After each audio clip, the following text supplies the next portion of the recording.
Sir உங்களை மாதிரி தான் நிறைய பேர் நினைக்கிறாங்க. அதாவது மகாபாரதத்தில் யுத்தமெல்லாம் முடிஞ்ச அப்புறம் பீஷ்மர் தர்மபுத்திரருக்கு நிறைய உபதேசமெல்லாம் செய்கிறார். லைஃப் எப்படி, தர்மம்னா என்ன, ராஜ்யத்தை எப்படி நடத்துறது, சோ மெனி திங்ஸ், யுத்தத்தை எப்படி சந்திக்கிறது.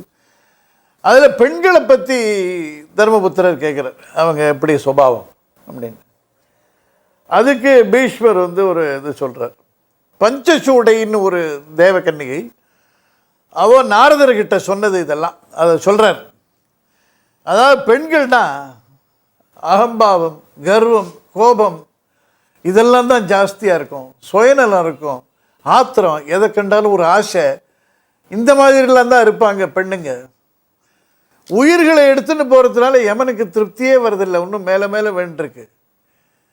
விறகு கட்டை போட்டதுனால நெருப்பு திருப்தி அணைச்சுடுறதில்லை போதும்னு இன்னும் விறகு கட்டை கேட்குது. தண்ணி இருக்கிறதுனால கடல் திருப்தி அடைகிறதில்லை, மேலும் மேலும் ஆறு கொண்டு போய் தண்ணியை கொட்டுறது.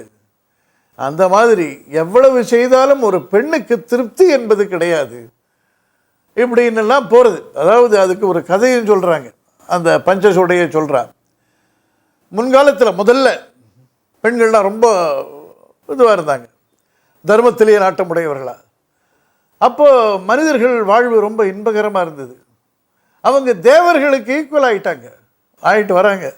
தேவர்கள் பார்த்தார்கள், இதனடா இது நம்மளே தூக்கி சாப்பிட்ருவோம் போல் இருக்கு இந்த மனுஷன்றவன் அப்படின்னு பிரம்மதேவன்கிட்ட போய் முறையிட்டாங்க. இப்படி ஒரு இது கிரியேஷன் பண்ணியிருக்கேன், இவன்லாம் எங்களை தூக்கி சாப்பிட்ருவான் போல் இருக்கேன்னு. சரி இரு அப்படின்ட்டார். பெண்களுக்கு ஆசை, ஆத்திரம் ரெண்டையும் கொடுத்தார். அதிலேருந்து மனுஷன் நாசமாக போனான், இந்த பெண்களுடைய ஆசையினாலையும் ஆத்திரத்தினாலையும். அதனால தான் இன்றைக்கி இப்படி இருக்காங்க அப்படின்னும் சொல்கிறது உண்டு. பீஷ்மர் சொல்கிறார், ஒரு மனுஷனுக்கு 1000 நாக்கு இருக்குதுன்னு வச்சுக்கோ, அவன் 100 வருஷம் உயிரோடு இருக்கான்னு வச்சுக்கோ, அவன் பிறந்ததுலேருந்து பெண்கள்கிட்ட இருக்கிற குறையெல்லாம் சொல்லிகிட்டே வரான். இந்த 1000 நாக்கையும் பயன்படுத்தி 100 வருஷமாக அவன் சாகும்போது எல்லா குறையும் சொல்லி முடிக்காமல் தான் சாவான் அப்படின்ற அந்த அளவுக்கு இருக்குது. ஆனால் அதே சமயத்தில் தர்மத்தில் நாட்டமுடையவர்களாய், பொறுமையுடையவர்களாய், எல்லாரையும் அரவணைத்து செல்பவர்களாய் பெண்கள் உண்டு. அந்த மாதிரி பெண்களால் தான் இந்த உலகம் தாங்கப்படுகிறது, ஆண்களால் அல்ல. மலைகள், ஆறுகள், மரங்கள், செடி கொடிகள் போன்ற இத்தனையும் படைத்த இந்த பூமி தாங்கப்படுவது அந்த மாதிரி பெண்களால் தான். ஆகையால் ஒவ்வொரு வீட்டிலும் பெண்கள் பூஜிக்க தகுந்தவர்கள். எத்திர நாரியஸ்து பூஜ்யந்தே தத்திர ரமந்தி தேவாகா அப்படின்னா, எங்கே பெண்கள் பூஜிக்கப்படுகிறார்களோ, அதாவது உயர்வாக நடத்தப்படுகிறார்களோ, அங்கே தேவர்கள் வசிக்கிறார்கள். அந்த அளவுக்கும் பெண்கள் இருக்காங்க. அப்படிப்பட்ட பொண்ணு தான் நம்ம இதில் காட்டியிருக்கார் வெங்கட், இந்த screen play writer, dialogue writer இவர் இருக்கார் வெங்கட், அவர் அதை தான் காட்டியிருக்காருங்க. அந்த மாதிரி பெண்களை தான் சார். ஆம்பளைங்களையும் எல்லோரும் இருக்கான் இல்லையா, ஒரு மாதிரியாக இருக்கிறவனும் இருக்கான், ரொம்ப மோசமானவனும் இருக்கான், நல்லவனும் இருக்கான். அந்த மாதிரி பெண்கள்லேயும் உண்டு. மனுவே என்ன சொல்லியிருக்கார், பெண்களுக்கு கோபம் உண்டு, அதோடு பொறுமையும் உண்டு. அவர்களுக்கு கஞ்சத்தனம் உண்டு, அதோடு தாராளமும் உண்டு. அவர்களுக்கு கடும் சொல் உண்டு, அதோடு அன்பும் உண்டு. ஆகையால் பெண்களை பாதுகாப்பாயாக. அதுக்கு மனு என்ன சொல்கிறார், பெண்களுக்கு பொறாமை உண்டு, ஆனால் கௌரவத்தை விரும்புகிறவர்கள். கோபம் உண்டு, ஆனால் தாராள மனதும் உண்டு. கஞ்சத்தனமானவர்கள், ஆனால் அன்பு காட்டக்கூடியவர்கள். இப்படி ஒரு மிக்சர் பெண்கள். அதனால் அவங்கள பாதுகாக்கணும் ஆம்பளை தான்.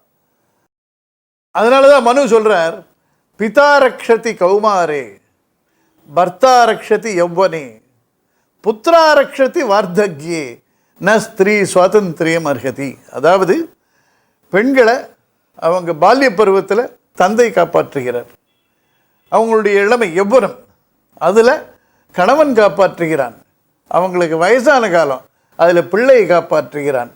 அவர்கள் சுதந்திரத்திற்கு அருகதையற்றவர்கள் அப்படின்னா உடனே இன்றைக்கி என்னால் என்ன சொல்கிறாங்க அப்படின்னா, பெண் அடிமையாகவே இருக்கணும். அது இல்லை, இவங்களுக்கு இந்த மாதிரி இரட்டை குணங்கள் உண்டு. அதனால் தப்பு வந்துடக்கூடாது, அவங்களுக்கும் சரி அவங்க ஃபேமிலிக்கும் சரி. அதனால் அவங்கள பாதுகாக்கணும் அப்படின்றது தான் அங்கே. அந்த பாதுகாக்கிற கடமை மற்றவர்களுக்கு விதிக்கப்படுகிறது. இவங்களுக்கு சுதந்திரம் இல்லைன்றதை விட மற்றவர்களுக்கு அந்த கடமை விதிக்கப்படுகிறது. அந்த இரட்டை குணத்தினால கெடுதல் வந்துடக்கூடாதுன்றதுக்காக. இந்த பொண்ணு பிரியா முதல்ல சொன்னேன் பூமியை தாங்குகிறவர்கள்னு, அந்த மாதிரி கேரக்டர், பூஜிக்க தகுந்தவள். அப்படியும் பெண்கள் நிறைய பேர் இருக்காங்க. ஒவ்வொரு மாசமும் உங்களால முடிஞ்ச பணத்தை அவள்கிட்ட கொடுத்துட்டு வாங்கோ. How is it possible? இந்த ஆத்துல வீட்டு வாடகைன்னு எதுவும் கிடையாது.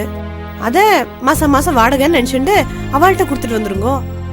அவ கேட்கலையே. அவ கேட்க மாட்டா, அதனாலதான் நீங்களா கொடுக்கணுங்கிற. புதுசா கொடுத்தணும் ஆரம்பிச்சிருக்கோம், நிறைய செலவு இருக்கு பிரியா. அவளை பத்தி நீ வரி பண்ணாத, அவ பாட்டுக்கு அவ பாத்துப்பா. என்ன நீங்க இப்படி எல்லாம் பேசுறேள்?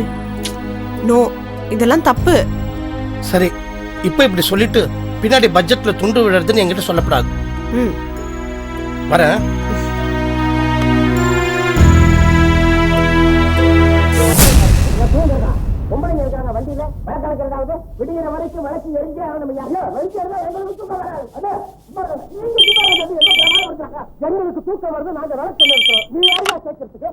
ஹலோ.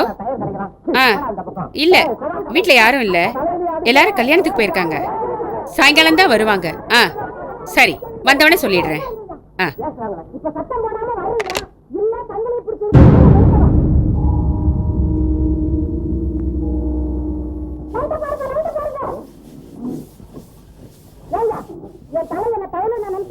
கோச்சுக்காதம்மா, கச்சேரி ஞாபகம் ஏன் சமயம் தெரியாம என் பிராணம் வளர்ந்து.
இன்னைக்கு நிலவரப்படி 30,000 ரூபாயாவது ஆகும்.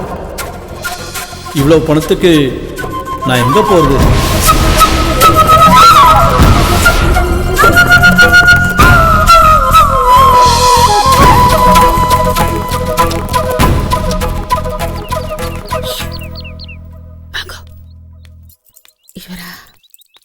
இந்தாங்க. சரி, எவ்வளவு சீக்கிரம் முடியுமோ அவ்வளவு சீக்கிரம் திருப்பி கொடுத்துருங்க. சீக்கிரம் கொண்டு வந்துடுறேன். பார்த்து போங்க. அம்மா, அம்மா. ஏய் வா கிருபா, எப்படி இருக்க? எப்படிடா இருக்க? நான் நல்லா இருக்கேன். ஏய், நல்லா இருக்கியா? கிருபா, அப்பா வா உட்கார். ஆமா, எங்க பிரியாவை கூட்டிட்டு வரல? இல்லப்பா, ஆபீஸ்ல இருந்து நேரா இங்க தான் வரேன். எப்படிடா இருக்க? அப்பா, நான் நல்லா இருக்கேம்மா. இந்தாப்பா சம்பள கவர். அப்படியா? இந்தா சாமி படத்தாண்ட கொண்டு போய்.